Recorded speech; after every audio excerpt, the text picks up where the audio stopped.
دوستان درجه یکم سلام.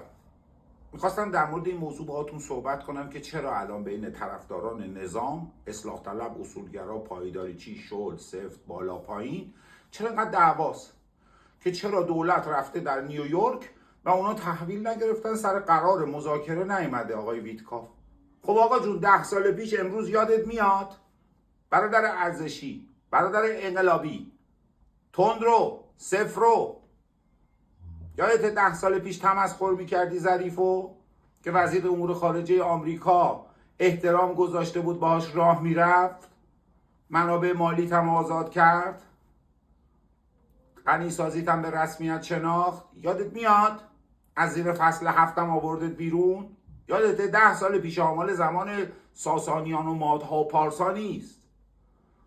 به استحضا گرفتی، تمسخر کردی، دنیا رو به مسخره گرفتی، اسرائیل ستیزی رو ادامه دادی عزیزم.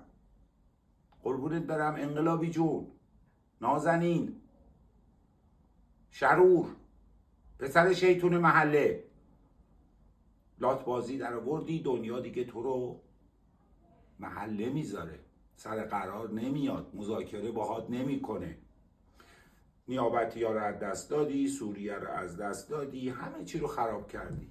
الان نشستی داخلی داری تو سر کله هم دیگه میزنید.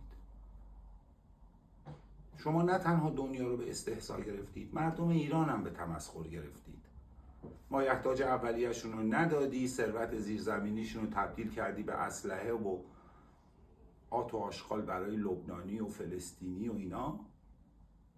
آبروی مردم ایران هم بردی، مایحتاجشون هم نابود کردی، همه چی رو خراب کردی.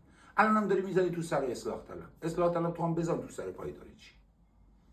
موضوع سر یه چیزه، نظام میخواد بره، هی میگه میخوام برم، هی ناآرومی میکنه با کشورهای دیگه، میگه منو بزنید میخوام برم، هی مردمو داره ذله میکنه، میگه بیای تو خیابون میخوام برم. این کاری که داره نظام میکنه. در آخر کلامم میخوام از همه خانم و آقایونی که این ویدیو رو میبینن یک خواهش کنم، فالو کنید اکانت منو، خیلی خوشحال میشم محبت میکنید. شماره 2، روز جشن مهرگان اگر تو هیچ مراسمی هم نبودین، تو خونه خودتون با خانومتون، با دخترتون، با پسرتون یه آهنگ بذارید و برقصید. تمدن ایرانی، مناسک ایرانی، هویت ایرانی رو زنده یاد بکنید. باید حفظش بکنید.